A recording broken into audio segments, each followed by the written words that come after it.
بسم اللہ الرحمن الرحیم۔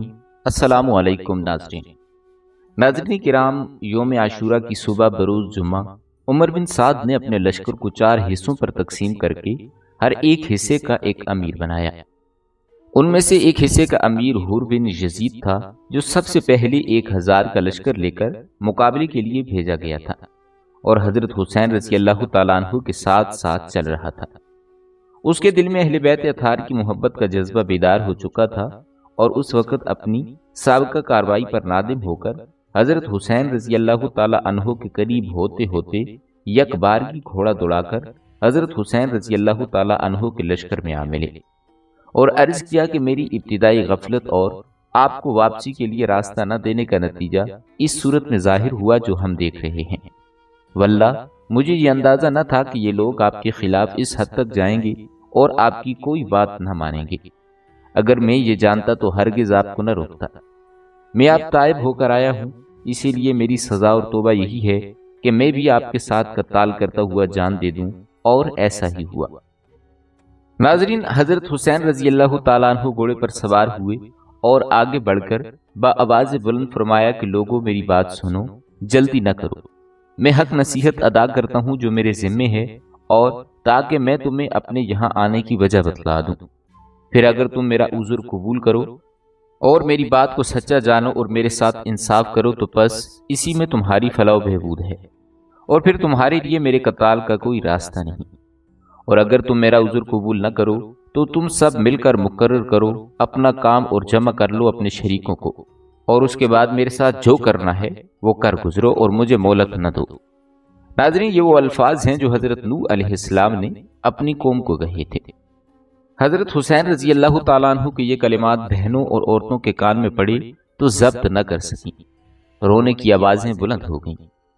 حضرت حسین رضی اللہ تعالیٰ عنہ نے اپنے بھائی عباس رضی اللہ تعالیٰ عنہ کو بھیجا کہ ان کو نصیحت کر کے خاموش کر دیں، اور اس وقت فرمایا کہ اللہ تعالیٰ ابن عباس پر رحم فرمائے، انہوں نے صحیح کہا تھا کہ عورتوں کو ساتھ نہ لے جاؤ۔ ناظرین، حضرت حسین رضی اللہ تعالیٰ عنہ جب دشمن کی فوج کو مخاطب کر کے متوجہ کر چکے اور عورتوں کو خاموش کر دیا تو ایک درد انگیز نصیحت آمیز خطبہ دیا۔ حمد و ثنا اور درود و سلام کے بعد فرمایا کہ اے لوگو، تم میرا نسب دیکھو میں کون ہوں، پھر اپنے دلوں پر غور کرو، کیا تمہارے لیے یہ جائز ہے کہ تم مجھے قتل کر دو اور میری عزت پر ہاتھ ڈالو؟ کیا میں تمہارے نبی کی صاحبزادی کا بیٹا نہیں؟ کیا میں اس باپ کا بیٹا نہیں ہوں جو رسول اللہ صلی اللہ علیہ وآلہ وسلم کا چچا زاد بھائی اور مسلمانوں کا خلیفہ تھا؟ کیا سید الشہداء امیر حمزہ رضی اللہ تعالیٰ عنہ میرے باپ کے چچا نہ تھے؟ کیا جعفر طیار میرے چچا نہ تھے؟ کیا تمہیں وہ حدیث نہیں پہنچی کہ رسول اللہ صلی اللہ علیہ وآلہ وسلم نے مجھے اور میرے بھائی حسن کو سیدی شباب اہل الجنہ اور قرۃ عین اہل السنہ فرمایا ہے؟ اگر تم میری بات کی تصدیق کرتے ہو، اور واللہ میری بات حق ہے، میں نے عمر بھر کا بھی جھوٹ نہیں بولا جب سے مجھے یہ معلوم ہوا ہے کہ اس سے اللہ تعالیٰ ناراض ہوتا ہے۔ اور اگر تمہیں میری بات کا یقین نہیں تو تمہارے اندر ایسے لوگ موجود ہیں جن سے اس بات کی تصدیق ہو سکتی ہے۔ پوچھو جابر بن عبداللہ سے، دریافت کرو ابو سعید یا سہل بن سعد سے معلوم کرو، زید بن ارقم یا انس سے معلوم کرو، وہ تمہیں بتائیں گے کہ بے شک یہ بات انہوں نے رسول اللہ صلی اللہ علیہ وآلہ وسلم سے سنی ہے۔ کیا یہ چیزیں تمہارے لیے میرا خون بہانے سے روکنے کو کافی نہیں؟ مجھے بتلاؤ کہ میں نے کسی کو قتل کیا ہے جس کے قصاص میں مجھے قتل کر رہے ہو، یا میں نے کسی کا مال لوٹا ہے یا کسی کو زخم لگایا ہے۔ اس کے بعد حضرت حسین رضی اللہ تعالیٰ عنہ نے رؤسائے کوفہ کے نام لے لے کر پکارا کہ اے شیط بن ربیع، اے حجاز بن البحر، اے قیس بن اشد، اے زید بن حارث، کیا تم لوگوں نے مجھے بلانے کے لیے خطوط نہیں لکھے تھے؟ یہ سب لوگ مکر گئے کہ ہم نے یہ خطوط نہیں لکھے۔ حضرت حسین رضی اللہ تعالیٰ عنہ نے فرمایا کہ میرے پاس تمہارے خطوط موجود ہیں۔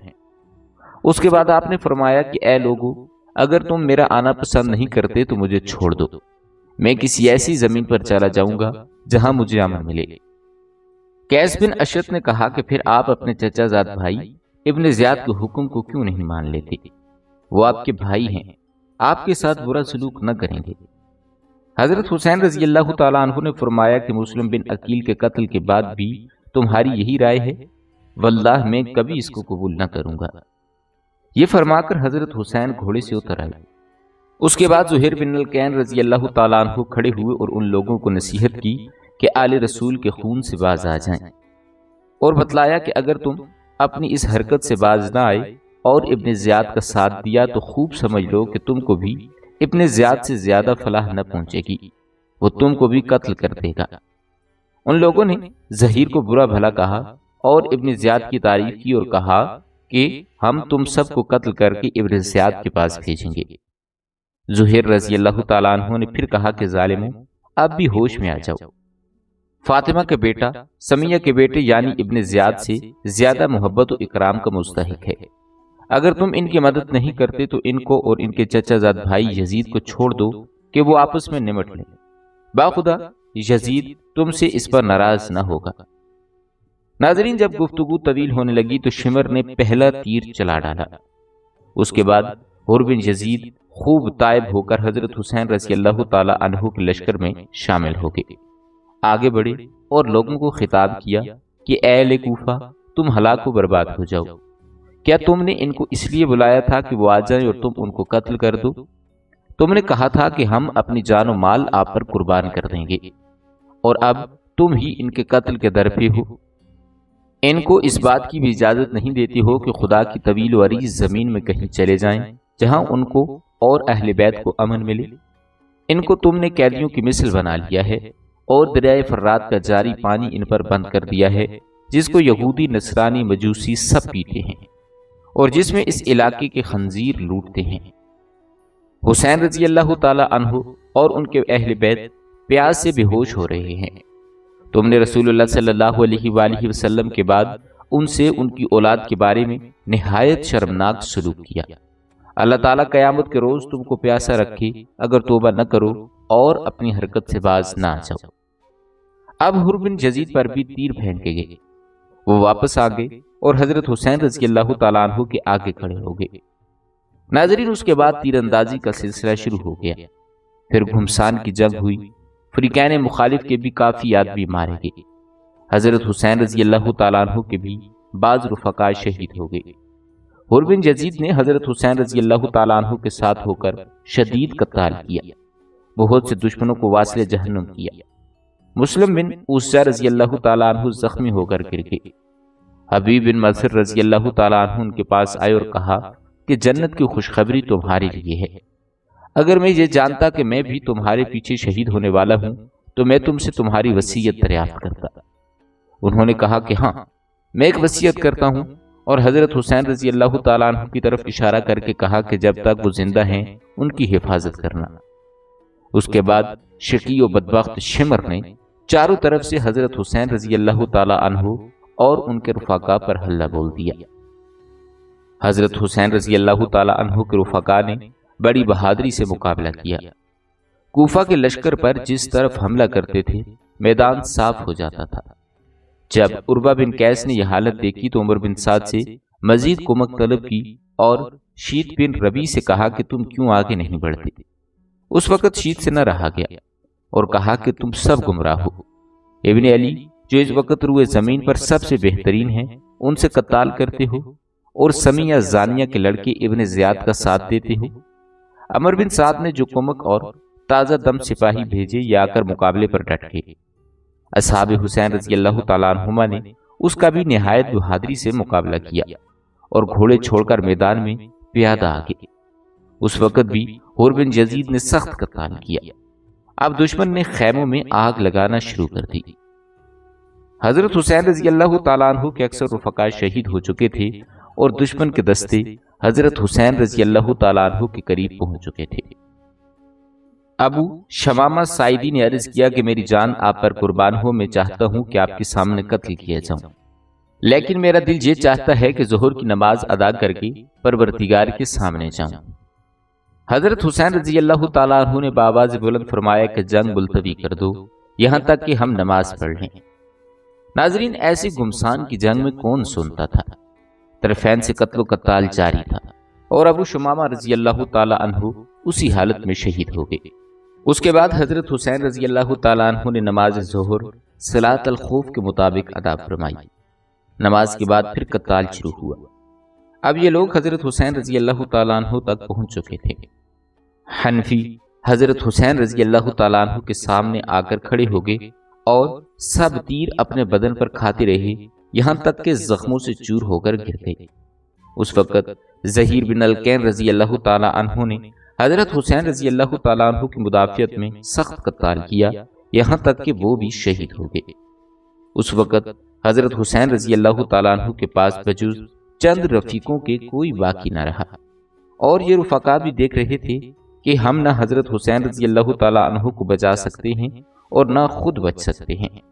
تو اب ان میں سے ہر شخص کی یہ خواہش تھی کہ میں حضرت حسین کے سامنے پہلے جا کر شہید ہو جاؤں، اس لیے ہر شخص نہایت شجاعت سے مقابلہ کر رہا تھا۔ اسی دوران حضرت حسین رضی اللہ تعالیٰ عنہ کے بڑے صاحبزادی علی اکبر رضی اللہ تعالیٰ عنہ یہ شعر پڑھتے ہوئے آگے بڑھے کہ میں حسین بن علی کا بیٹا ہوں، قسم ہے اللہ رب العزت کی کہ ہم رسول اللہ صلی اللہ علیہ وآلہ وسلم سے قریب تر ہیں۔ کمبخت مرہ ابن منقذ نے ان کو نیزہ مار کر گرا دیا۔ پھر کچھ اور شقی آگے بڑھے اور لاش کے ٹکڑے ٹکڑے کر دیے۔ حضرت حسین رضی اللہ تعالیٰ عنہ سامنے آئے اور کہا کہ خدا تعالیٰ اس قوم کو برباد کرے جس نے تجھ کو قتل کیا ہے۔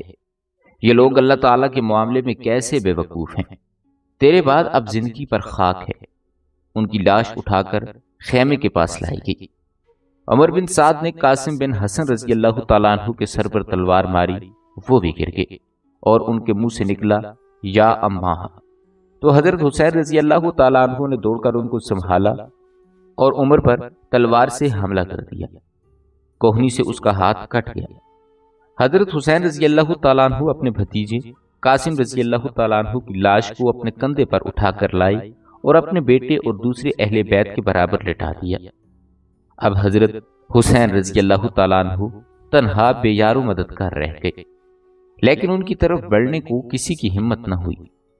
اس طرح بہت دیر تک یہی کیفیت رہی کہ جو شخص آپ کی طرف بڑھتا اسی طرح لوٹ جاتا، اور حضرت حسین رضی اللہ تعالیٰ عنہ کے قتل اور ان کے گناہ کو اپنے سر نہ لینا چاہتا، یہاں تک کہ قبیلہ کندہ کا ایک شقی القلب مالک بن نصیر آگے بڑھا اور حضرت حسین رضی اللہ تعالیٰ عنہ کے سر پر تلوار سے حملہ کر دیا۔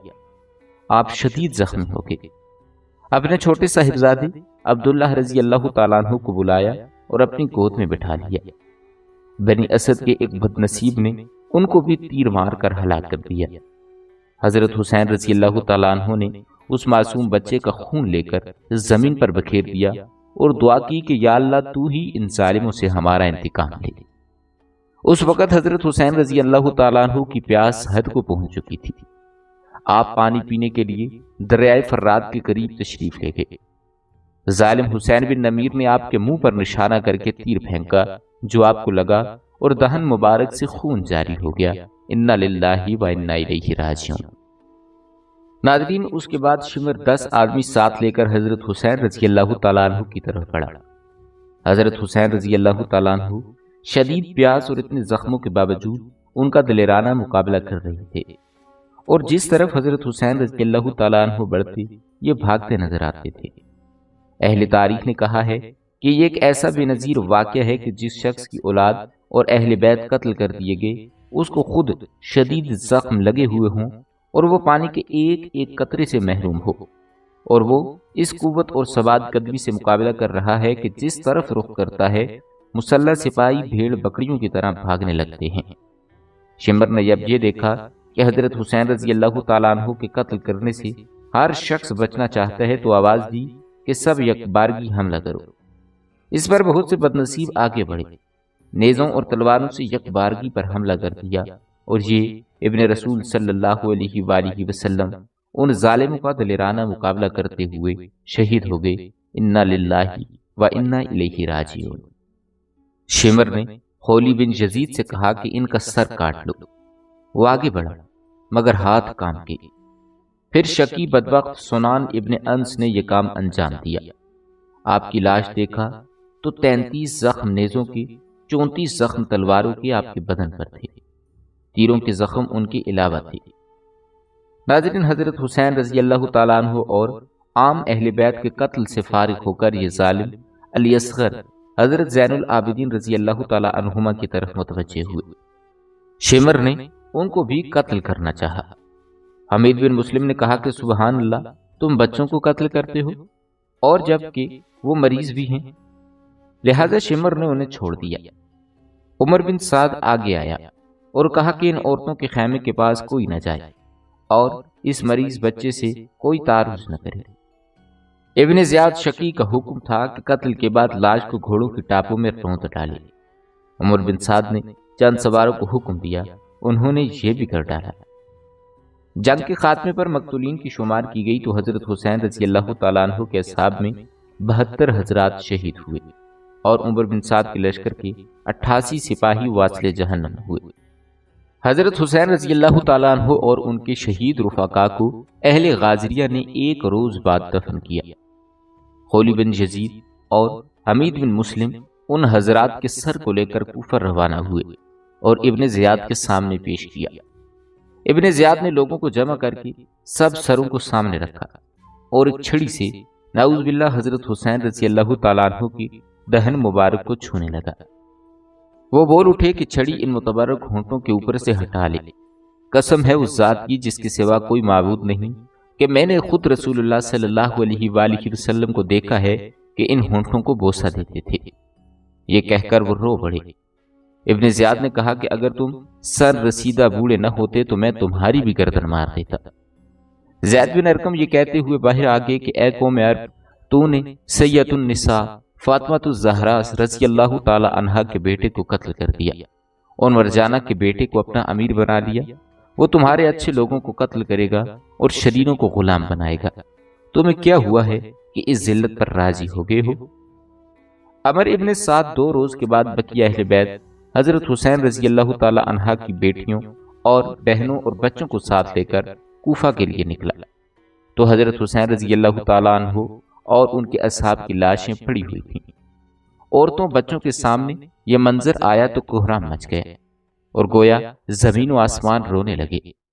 عمر بن سعد نے ان سب اہل بیت کو ابن زیاد کے سامنے پیش کیا تو حضرت حسین رضی اللہ تعالیٰ عنہ کی ہمشیرہ سیدہ زینب رضی اللہ تعالیٰ عنہا بہت میلے اور خراب کپڑے پہن کر پہنچی اور ان کی باندیاں ان کے ارد گرد تھیں اور ایک طرف جا کر خاموش بیٹھ گئیں۔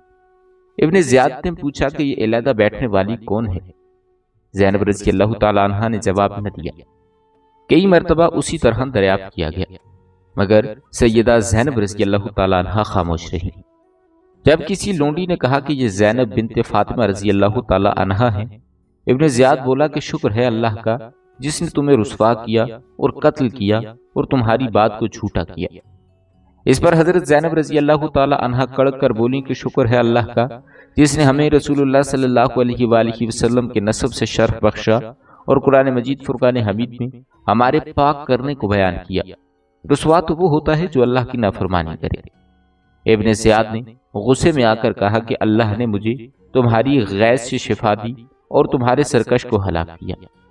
حضرت زینب رضی اللہ تعالیٰ عنہ کا دل بھر آیا، رونے لگی اور کہا تو نے ہمارے سب چھوٹوں بڑوں کو قتل کر دیا ہے، اگر یہی تیری شفا ہے تو اسے شفاعت سمجھ لے۔ اس کے بعد ابن زیاد علی اصغر رضی اللہ تعالی عنہ کی طرف متوجہ ہوا، ان کا نام پوچھا، بتلایا کہ علی نام ہے۔ اس نے کہا وہ تو قتل کر دیا گیا۔ علی اصغر رضی اللہ تعالی عنہ نے بتلایا وہ میرے بڑے بھائی تھے، ان کا نام بھی علی تھا۔ ابن زیاد نے ان کو بھی قتل کرنے کا ارادہ کیا تو علی اصغر نے کہا کہ میرے بعد ان عورتوں کا کون کفیل ہوگا؟ ادھر حضرت زینب رضی اللہ تعالیٰ عنہ ان کی پھپھی ان کو لپٹ گئیں اور کہنے لگیں کہ اے ابن زیاد، کیا ابھی تک ہمارے خون سے تیری پیاس نہیں بجھی؟ میں تجھے خدا کی قسم دیتی ہوں اگر تو ان کو قتل کرے تو ہم کو بھی ان کے ساتھ قتل کر دے۔ علی اصغر رضی اللہ تعالیٰ عنہ نے فرمایا کہ اے ابن زیاد، اگر تیرے اور ان عورتوں کے درمیان کوئی قرابت ہے تو ان کے ساتھ کسی صالح متقی مسلمان کو بھیجنا جو اسلام کی تعلیمات کے مطابق ان کی رفاقت کرے۔ یہ سن کر ابن زیاد نے کہا اچھا، اس لڑکے کو چھوڑ دو کہ خود اپنی عورتوں کے ساتھ جائے۔ اس کے بعد ابن زیاد نے ایک نماز کے بعد خطبہ دیا جس میں حسین رضی اللہ تعالی عنہ اور حضرت علی کرم اللہ وجہ الکریم پر سب و شتم کیا۔ مجمع میں عبداللہ بن عفیف ازدی بھی تھے، کھڑے ہو گئے۔ وہ نبی نہ تھے، اور ہمہ وقت مسجد میں رہتے تھے۔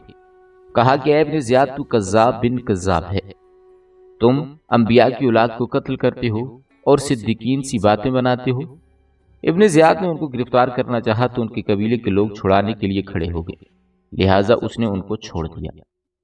ابن زیاد کی شقادت نے اسی پر بس نہ کی، بلکہ حکم دیا کہ حضرت حسین رضی اللہ تعالی عنہ کے سر کو ایک لکڑی پر رکھ کر کوفہ کے بازاروں میں اور گلی کوچوں میں گھمایا جائے کہ سب لوگ دیکھیں۔ اس کے بعد اس کو اور دوسرے اصحاب کے سروں کو یزید کے پاس ملک شام بھیج دیا اور اسی کے ساتھ عورتوں اور بچوں کو بھی روانہ کیا۔ ناظرین، جب یہ لوگ شام پہنچے تو انعام کے شوق میں حر بن قیس جو ان کو لے کر گیا تھا فوراً یزید کے پاس پہنچا۔ یزید نے پوچھا کہ کیا خبر ہے؟ اس نے میدان کربلا کے مارکے کی تفصیل بتلا کر کہا کہ امیر المومنین کو بشارت ہو، مکمل فتح حاصل ہوئی ہے، وہ سب مارے گئے ہیں اور ان کے سر، عورتیں اور بچے یہاں حاضر ہیں۔ ناظرین، حضرت حسین رضی اللہ تعالیٰ عنہ کا سر مبارک جس وقت یزید کے سامنے رکھا گیا تو یزید کے ہاتھ میں ایک چھڑی تھی۔ حضرت حسین رضی اللہ تعالیٰ عنہ کے دانتوں پر چھڑی لگا کر حسین بن حمام کے یہ اشعار پڑھے، یعنی ہماری قوم نے ہمارے ساتھ انصاف نہ کیا تو پھر ہماری تلواروں نے انصاف کیا، جنہوں نے ایسے مردوں کے سر پھاڑ دیے جو ہم پر سخت تھے اور وہ تعلقات قطع کرنے والے ظالم تھے۔ ابو حرزہ اسلمی رضی اللہ تعالیٰ عنہ وہاں موجود تھے۔ آپ نے کہا کہ اے یزید، تو اپنی چھڑی حسین رضی اللہ تعالیٰ عنہ کے دانتوں پر لگاتا ہے اور میں نے خود رسول کریم صلی اللہ علیہ وآلہ وسلم کو ان کو بوسہ دیتے دیکھا ہے۔ اے یزید، قیامت کے روز تو آئے گا اور تیری شفاعت ابن زیاد ہی کرے گا، اور حسین رضی اللہ تعالیٰ عنہ آئیں گے اور ان کے شفیع محمد مصطفیٰ صلی اللہ علیہ وآلہ وسلم ہوں گے۔ یہ کہہ کر ابو حرزہ رضی اللہ تعالیٰ عنہ مجلس سے نکل گئے۔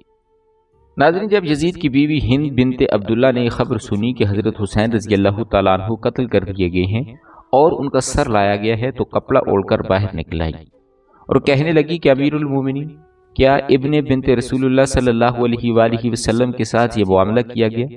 اس نے کہا کہ ہاں، خدا ابن زیاد کو ہلاک کرے اور قتل کر ڈالا۔ یہ سن کر ہند رو پڑی۔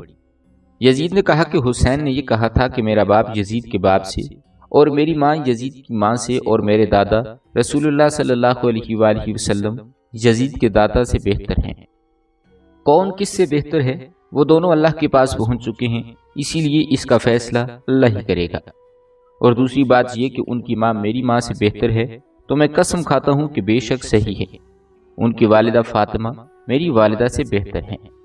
رہی تیسری بات کہ ان کے دادا میرے دادا سے بہتر ہیں، سو یہ ایسی بات ہے کہ کوئی مسلمان جس کا اللہ اور یوم آخرت پر ایمان ہے اس کے خلاف نہیں کہہ سکتا۔ ان کی یہ باتیں درست ہیں، مگر جو آفت ان پر نازل ہوئی ہے یہ ان کی اپنی وجہ سے آئی ہے۔ اس کے بعد عورتیں اور بچے یزید کے سامنے لائے گئے اور سر مبارک اس مجلس میں رکھا ہوا تھا۔ حضرت حسین رضی اللہ تعالیٰ عنہ کی دونوں صاحبزادیاں فاطمہ اور سکینہ رضی اللہ تعالیٰ عنہما پنجوں کے بل کھڑے ہو کر سر مبارک کو دیکھنا چاہتی تھیں اور یزید ان کے سامنے کھڑا ہو کر چاہتا تھا کہ وہ نہ دیکھ سکیں۔ جب ان کی نظر اپنے والد ماجد کے سر پر پڑی تو بے ساختہ رونے کی آوازیں نکل گئیں۔ ان کی آواز سن کر یزید کی عورتیں بھی چلا اٹھیں اور یزید کے محل میں ایک ماتم برپا ہو گیا۔ ایک شامی شخص نے سیدہ کے متعلق ناشائستہ الفاظ کہے تو ان کی پھوپھی زینب نے نہایت سختی سے کہا کہ نہ تجھے کوئی حق ہے اور نہ یزید کو۔ اس پر یزید برہم ہو کر کہنے لگا کہ مجھے سب اختیار حاصل ہے۔ زینب رضی اللہ تعالیٰ عنہ نے فرمایا کہ واللہ جب تک تو ہماری ملت و مذہب سے نہ نکل جائے تجھے کوئی اختیار نہیں۔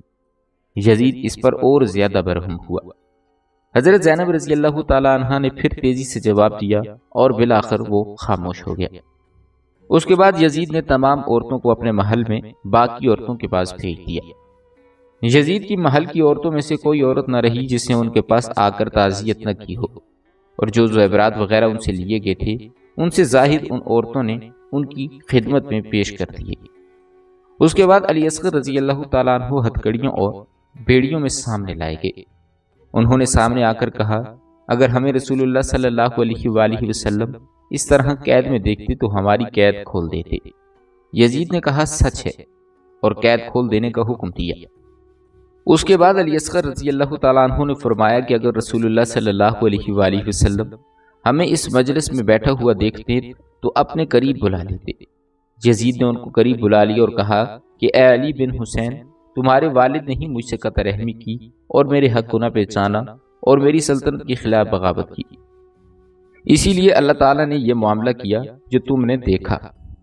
اس کے بعد یزید خاموش ہو گیا، پھر حکم دیا کہ ان کو اور ان کی عورتوں کو ایک مستقل مکان میں رکھا جائے، اور یزید کوئی ناشتہ اور کھانا نہ کھاتا تھا جس میں علی بن حسین رضی اللہ تعالیٰ عنہ کو نہ بلاتا ہو۔ ایک روز ان کو بلایا تو ان کے ساتھ ان کے چھوٹے بھائی عمر ابن الحسین بھی تھے۔ یزید نے ان سے بطور مزاح کہا کہ تم اس لڑکے یعنی اس کے اپنے لڑکے خالد سے مقابلہ کر سکتے ہو؟ عمر رضی اللہ تعالیٰ عنہ نے کہا کہ ہاں کر سکتا ہوں، بشرطے کہ آپ ایک چھری ان کو دے دیں اور ایک مجھے۔ یزید نے کہا کہ آخر سانپ کا بچہ سانپ ہی ہوتا ہے۔ بعض روایات میں آتا ہے کہ یزید شروع میں حضرت حسین رضی اللہ تعالیٰ عنہ کے قتل پر راضی تھا اور ان کا سر مبارک لایا گیا تو خوشی کا اظہار کیا۔ اس کے بعد جب یزید کی بدنامی سارے عالم اسلام میں پھیل گئی اور وہ سب مسلمانوں میں مبغوض ہو گیا تو بہت نادم ہوا اور کہنے لگا کاش میں یہ تکلیف نہ اٹھاتا۔ ناظرین، اس کے بعد جب یزید نے ارادہ کیا کہ اہل بیت اطہار کو مدینہ واپس بھیج دے تو نعمان بن بشیر رضی اللہ تعالیٰ عنہ کو حکم دیا کہ ان کے لیے ان کے مناسب شایان شان ضروریات سفر مہیا کریں اور ان کے ساتھ کسی امانت دار اور متقی آدمی کو بھیجے، اور اس کے ساتھ ایک حفاظتی دستہ فوج کا بھی بھیج دے جو ان کو مدینہ تک بحفاظت پہنچائے، اور علی بن حسین کو رخصت کرنے کے لیے اپنے پاس بلایا اور کہا کہ اللہ ابن مرجانہ پر لعنت کرے۔ ناظرین کرام، یزید کی یہ پشیمانی اور بقیہ اہل بیت کے ساتھ بظاہر اکرام کا معاملہ محض اپنی بدنامی اور داغ مٹانے کے لیے تھا، مگر یزید کے اعمال اور کارنامے اس کے بعد بھی سب سیاہ کاریوں ہی سے لبریز ہیں۔ مرتے مرتے بھی مکہ مکرمہ پر چڑھائی کے لیے لشکر بھیجے، اسی حال میں مرا۔ اس کے بعد اہل بیت ان لوگوں کی حفاظت میں مدینہ کی طرف روانہ ہوئے۔ ان لوگوں نے راستے میں اہل بیت کی خدمت میں بڑی ہمدردی کی۔ رات کو ان کی سواریاں اپنے سامنے رکھتے تھے اور جب کسی منزل پر اترتے تو ان سے علیحدہ ہو جاتے اور ان کی چاروں طرف پہرا دیتے، اور ہر وقت ان کی ضروریات کو دریافت کر کے پورا کرنے کا اہتمام کرتے، یہاں تک کہ یہ سب حضرات اطمینان کے ساتھ مدینہ منورہ پہنچ گئے۔ وطن واپس پہنچ کر حضرت حسین رضی اللہ تعالیٰ عنہ کی صاحبزادی فاطمہ رضی اللہ تعالیٰ عنہ نے اپنی بہن زینب رضی اللہ تعالیٰ عنہ سے کہا کہ اس شخص نے ہم پر احسان کیا ہے کہ سفر میں راحت پہنچائی، ہمیں اس کو کچھ صلہ دینا چاہیے۔ زینب رضی اللہ تعالیٰ عنہ نے کہا کہ اب ہمارے پاس اپنے زیور کے سوا کچھ باقی نہیں۔ دونوں نے اپنے زیوروں میں سے 2 کنگن اور 2 بازو بند سونے کے نکالے اور ان کے سامنے پیش کیے اور اپنی بے مائگی کا عذر پیش کیا۔ اس شخص نے کہا کہ واللہ اگر میں نے یہ کام دنیا کے لیے کیا ہوتا تو میرے لیے یہ انعام بھی کم نہ تھا، لیکن میں نے تو اپنا فرض ادا کیا جو کہ قرابت رسول صلی اللہ علیہ وآلہ وسلم کی وجہ سے مجھ پر عائد ہوتا ہے۔ ناظرین، حضرت حسین رضی اللہ تعالی عنہ کی زوجہ سیدہ رباب رضی اللہ تعالی عنہ بھی آپ کے ساتھ ساتھ اسی سفر میں تھیں اور شام بھیجی گئیں۔ پھر سب کے ساتھ مدینہ پہنچی تو باقی عمر اسی طرح گزار دی کہ کبھی مکان کے سائے میں نہ رہتی تھیں۔ کوئی کہتا کہ دوسری شادی کر لو تو جواب دیتی تھیں کہ میں رسول اللہ صلی اللہ علیہ وآلہ وسلم کے بعد اور کسی کو اپنا خسر بنانے کے لیے تیار نہیں، اور بالآخر 1 سال کے بعد وفات ہو گئی۔ حضرت حسین رضی اللہ تعالیٰ عنہ اور ان کے اصحاب کی قتل کی خبر مدینہ پہنچی تو پورے مدینے میں کوہرام تھا۔ مدینے کے در و دیوار رو رہے تھے، اور جب خاندان اہل بیت کے باقی لوگ مدینہ منورہ پہنچے تو مدینہ والوں کے زخم اثر نو تازہ ہو گئے۔ جس وقت عبداللہ بن جعفر رضی اللہ تعالیٰ عنہ کو یہ خبر ملی کہ ان کے 2 بیٹے بھی حضرت حسین رضی اللہ تعالیٰ عنہ کے ساتھ شہید ہو گئے تو بہت لوگ ان کی تعزیت کو آئے۔ ایک شخص کی زبان سے نکل گیا کہ ہم پر یہ مصیبت حسین کی وجہ سے آئی ہے۔ حضرت عبداللہ بن جعفر کو غصہ آ گیا، اس کو جوتا پھینک کر مارا کہ کمبخت، تو یہ کہتا ہے؟ واللہ اگر میں وہاں ہوتا تو میں بھی ان کے ساتھ شہید ہو جاتا۔ واللہ آج میرے بیٹوں کا قتل ہی میرے لیے سکون ہے، اگر میں حسین کی کوئی مدد نہ کر سکا تو میری اولاد نے یہ کام کر دیا۔ ناظرین کرام، عام مورخین ابن اسیر وغیرہ نے لکھا ہے کہ حضرت حسین رضی اللہ تعالیٰ عنہ کی شہادت کے بعد 2-3 مہینے تک فضا کی یہ کیفیت رہی کہ جب آفتاب طلوع ہوتا اور دھوپ در و دیوار پر پڑتی تو اتنی سرخ ہوتی جیسے دیواروں کو خون لپیٹ دیا گیا ہو۔ ناظرین کرام، حضرت حسین رضی اللہ تعالیٰ عنہ ہجرت کے چوتھے سال 5 شعبان کو مدینہ منورہ میں پیدا ہوئے اور 10 محرم سن 61 ہجری میں باعمر 55 سال شہید ہوئے۔ رسول اللہ صلی اللہ علیہ وآلہ وسلم نے آپ کی تخنیق فرمائی، یعنی کھجور چبا کر اس کا رس ان کے منہ میں ڈالا اور کان میں اذان دی اور ان کے لیے دعا فرمائی اور حسین نام رکھا۔ 7ویں روز عقیقہ کیا۔ ناظرین، آپ بچپن ہی سے شجاع و دلیر تھے۔ رسول اللہ صلی اللہ علیہ وآلہ وسلم نے ارشاد فرمایا کہ حسین مجھ سے ہے اور میں حسین سے، یا اللہ جو حسین کو محبوب رکھے تو اسے محبوب رکھ۔ ابن عساکر نے حضرت جابر بن عبداللہ رضی اللہ تعالیٰ عنہ سے روایت کیا ہے، انہوں نے رسول کریم صلی اللہ علیہ وآلہ وسلم سے سنا کہ آپ نے فرمایا، جو چاہے کہ اہل جنت میں سے کسی کو دیکھے، یا یہ فرمایا کہ نوجوان اہل جنت کے سردار کو دیکھے تو وہ حسین بن علی کو دیکھ لے۔ ابو ہریرہ رضی اللہ تعالیٰ عنہ فرماتے ہیں کہ ایک مرتبہ رسول اللہ صلی اللہ علیہ وآلہ وسلم مسجد میں تشریف فرما تھے۔ فرمایا کہ وہ شوخ لڑکا کہاں ہے، یعنی حسین رضی اللہ تعالیٰ عنہ کہاں ہیں؟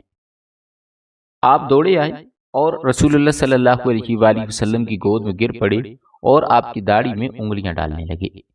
آپ نے حسین رضی اللہ تعالیٰ عنہ کے منہ پر بوسہ دیا اور فرمایا کہ یا اللہ، میں حسین سے محبت کرتا ہوں، آپ بھی اس سے محبت کریں، اور جو اس شخص یعنی حسین رضی اللہ تعالیٰ عنہ سے محبت کرے تو بھی اس سے محبت کر۔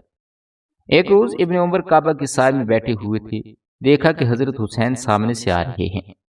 ان کو دیکھ کر فرمایا کہ یہ شخص اس زمانے میں اہل آسمان کے نزدیک سارے اہل زمین سے زیادہ محبوب ہے۔ ناظرین، حضرت حسین رضی اللہ تعالیٰ عنہ نہایت سخی اور لوگوں کی امداد میں اپنی جان و مال پیش کرنے والے تھے اور فرمایا کرتے تھے کہ اللہ کے لیے کسی کی حاجت پوری کرنا میں اپنے لیے 1 مہینے کے اعتکاف سے بہتر سمجھتا ہوں۔